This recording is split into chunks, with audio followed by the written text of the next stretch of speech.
परिषद उचिवा Imphal west Jason president PSO headquarter special guest जीना कुमंथन एक्टर कम सिंगर पुनमकु आइना लोलुना आहान नमकदा इकाई फुलबुचरी तसेरमा नसीगी सिम्स ग्रुप इंस्टीट्यूट की फंक्शन नसीगी सिटी रंगीरिबा मैनेजमेंट बॉडी ngasiगी asigumnaba mamal yamna function asida barton tobiratuna ai busaruk yam phangibagi damakta amadi wanga amadi tanza ama phangibagi damakta so aina thoidok hendokna ikai khunaba madi laman tonsinjare haina aina khanjai tasengnamak aikhoi manipur asida matam amada aikoina angang oigai matamda लाइरिक लाइसु तंबा मतमदा यामना facilities लेरमदे अखोइगी general education तंबा college higher secondary तंबा नतना असिगुंबा अखोइगी प्रोफेशनल कोर्सिंग हाइदाय पैरामेडिकल की कोर्स नर्सिंग गुंबगी कोर्सिंग असिगी तंबा फैसिलिटीज लेतबन मरम होरगा मणिपुर की अतोप अतोपा मपान लमसिंगा अखोइगी नुंसीरबा इसे इसल कयामा पेरेंट्स सिंगा नुंसीरबा मचा निमोल सिंग अदुबो अतोप स्टेट सिंगा नर्सिंग तंबगी ओरो नत्रगना पैरामेडिकल की तोंगान तोंगान कोर्स तंबगी ओरो थाब मतमदा थादी थानिंगबा थादबदी यादबा अदुबो उपायदि लेतबनिना तमहल्लगसु ममा मपा ओइबसिंना मयुमदा लेहौबा मतमदा मचा निंगोल ओइबसिंना अराप लमदा लेखिबा मतमदा यामना पुंग वाना लेरंबा अदुगुंबा अवाबा कया सिंगदो नसी सिम्स ग्रुप ऑफ इंस्टीट्यूट ना अखोइगी कांगलैपाक असिदा तोंगान तोंगान बा कोर्स कया हांगदोकपिदुना अखोइगी मणिपुरदा लेरिबा कांगलैसा सिंगी फाइनेंशियल कंडीशन वीक ओइब कयागिसु हौजिक ममांगा पनबिगिबा मतेंग कया पिबिरि हाइबसु हाइबिरमी असिगुम फैसिलिटीज कया पिबिदुना महै तंब फंगनबा हाइबसे अखोइ पुनमकना सौगतफम थोई अखोइ पुनमकना कॉर्पोरेशन पीरगा सिम्स से इंडिया की अतोपा तोंगान तोंगान इंस्टीट्यूट सिंगी मरक्ता ममांग थाबा इंस्टीट्यूट अमो कोइहनबा हाइबसे मणिपुर प्रजाय कोइ पुनमकना दायित्व लौमिनगदोबनि हाइबसे ऐ इसागी साइटगी मयामदा खमजनिगे अदुगा लोइना लोइना आइना हाइजनिंगबसे अखोइ हौजिक इंखलकलिबा छात्र छात्री सिंगसिना माना तमलिबा महै मागी सब्जेक्टो अदुदा हई सिंगबा यामना एक्सपर्ट ओइरे ना साउथुगदा लैबा मतम नुंगसिगी 21st सेंचुरी सिददी जानद्रि अदुना मरम ओइरगनि हाइना आइना खनजै ngasi Sims group of institute ना कोर्स कया प्रोवाइड तौबसिगी मथक्ता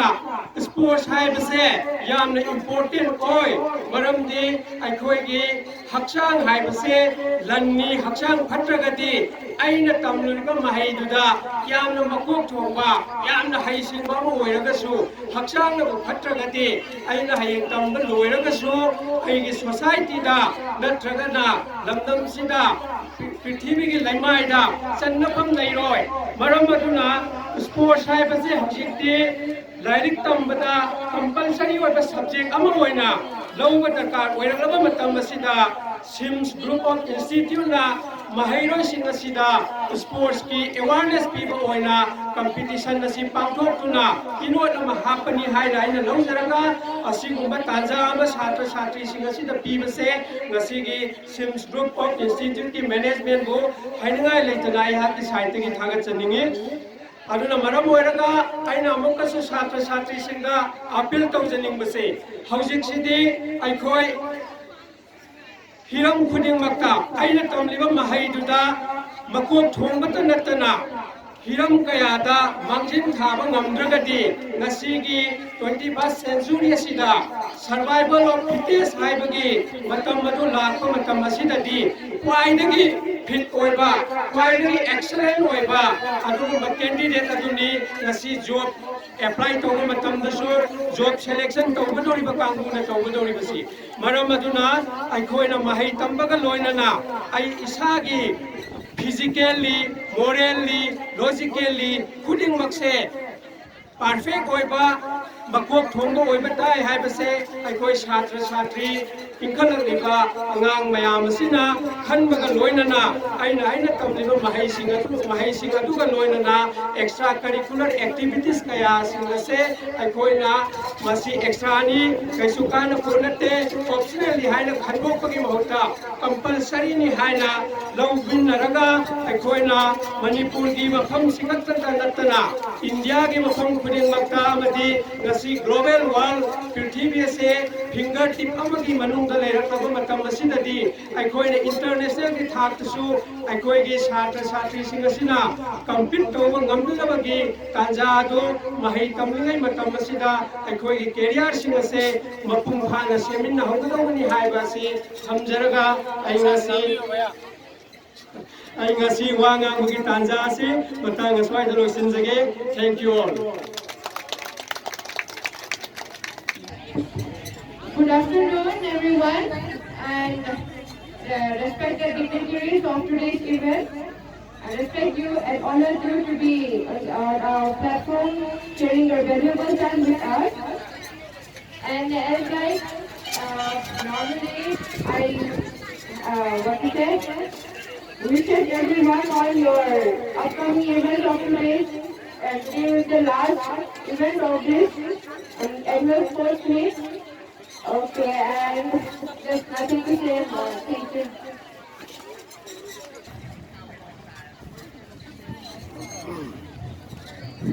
Hello.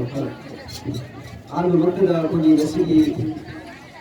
Finance is all medical science is in the city. Currently, the annual sports meet. Currently. Pasal dari segi CBS ki, हम लोग दोनों बिगड़ बात होगी। ये नगर चला बिना, ये मतलब इसमें लाती है, ये जगह हम लोग लाता medical advisor, health service, government of Manipur and advisor same, वो हर लोगों को देने का एक जरूरत चाहिए। हमें president की प्रमुख आदेश है निकला Dr. S. Kumar, Managing Director, Secretary, Sims Group of Institute, who's right now looking at the guy from the Kuchari, to the case of Honaki Program Organization, be MD Najimuddin, UP Adakshya, Kasim District, who's right now looking at the guy from the Kuchari, to the JC, Jackie Masood, Madam Advisor, NWO, headquarter, who's right now looking at the guy from the Kuchari, MD Manoj, जिला परिषद, QI Pathways, कुछ वाला कुछ यहाँ बहुत देखा है कुछ लोगों से वैसे कि सिकुड़ लगा annual sports meet कुछ साइना इंस्टीट्यूट से लगा था कुछ एक कुछ संसार जाना भी तबकता कुछ माइक तो भी अपनी तबकता है ना कुछ इसे लामी बा कुछ मैनेजिंग कमिटी कुछ साइना कुछ है ना आज बहुत देखा है कुछ मुझे यहाँ पर जैसे कि हमारे जैसे कि कपूर है ना लाफी बा जैसे कि साइना इंस्टीट्यूट की साथ यहाँ पर दी वाइपुर तो मुझे क्या कुछ मुझे यहाँ पर जैसे इसमें लोगा कुछ बाइरो से कुछ मेडिकल इंस्टीट्यूट का सिल लगा कुछ स्कूल लगा स्पोर्ट्स सब सिल लगा है जैसे कुछ यहाँ पर कुछ अपना मधी Manipur dapat kau kenai apa yang kita dapat kau medical institute apa dah kau sports apa silba hai basi kau saya institute की curriculum dah apa kau dah kau इसी syllabus sports से kau yang dah thada dikai ni apa so kau इसी की खलक ni bah mahiro isi kau madi daron singa kau mai mesin jilam dah madi kau खलक निबा नारों Singh by में Singh लब्दा head कुबांग तो फला का दा कोई मणिपुर दा चौकट पा मदी अपा को खुदाए मा कोई गति आ बसे कि आई साइकिल तब दे दी मदी ऐसे के सुन लबा साइड इंस्टीट्यूट की अपना फजबा अखोगी अमफों अखोगी अमांग मेडिकल इंस्टीट्यूट अखोगी सिंद्रिबा हाइबा तारे अखोगी इंस्टीट्यूट असिदा सिंबिरकादा यामना अखोगी साधारण सिंह अखोगी इंस्टीट्यूट असिदा किसु पुथोकपुगी वाखलोदा अखोगी सिंजबासी यामना फबो वाखलोदी हाइबसे इशुगी माइकेगी थमजनिगी अदुगा असिगे अखोगी नारोल सिंह अमदी तुमगी यूबिरल सिंह अखोगी निसागी पाक्ता अखोगी तौरपा हाइबा तारे अखोगी खलंगी तमरोइना अमांगदा अखोगी तोगानबा अखोगी चिंजाक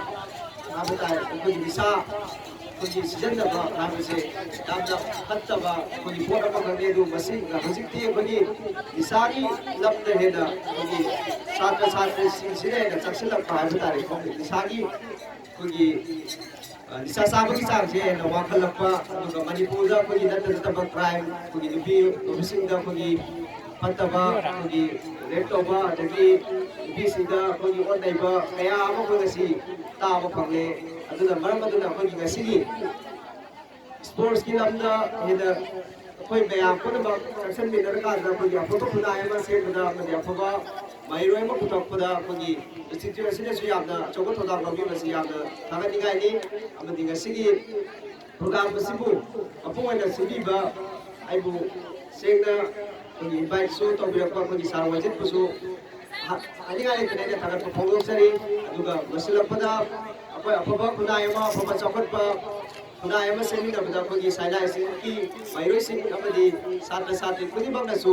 चौगा थौदां लौबिनरकादा अखोगी चौखटपा खुनाय अमा ओइमिनरसि हाइबा मफम दै थमजरकादै वागांगै तंजासे मतां गाइदै थैंक यू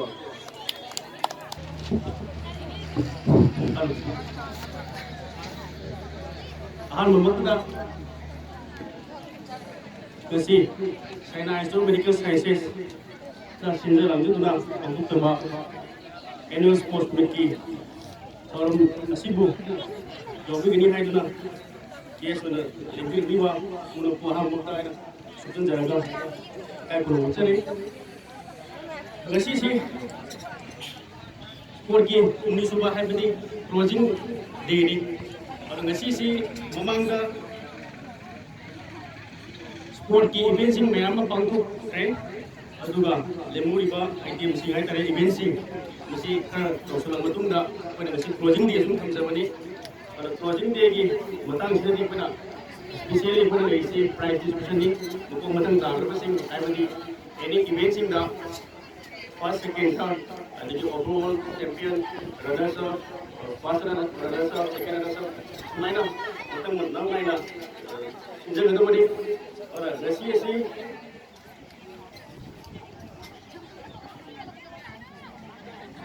अरुई बांग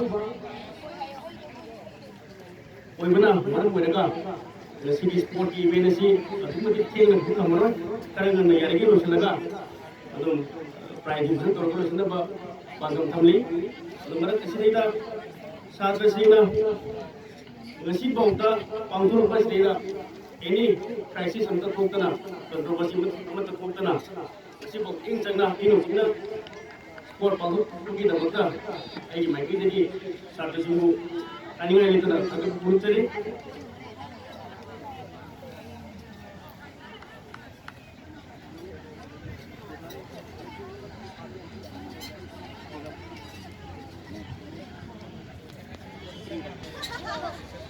दो नहीं दम मैम स्पोर्ट की मतंग स्पोर्ट्स करी कानबा हेल्थ सेक्टर मेली नबा हक्चांग फबा मैम हाइग्रे हाइबसु मतंग साइड टेंशन जगे स्पोर्ट की मदद स्टूडेंट की साइड ओपनिंग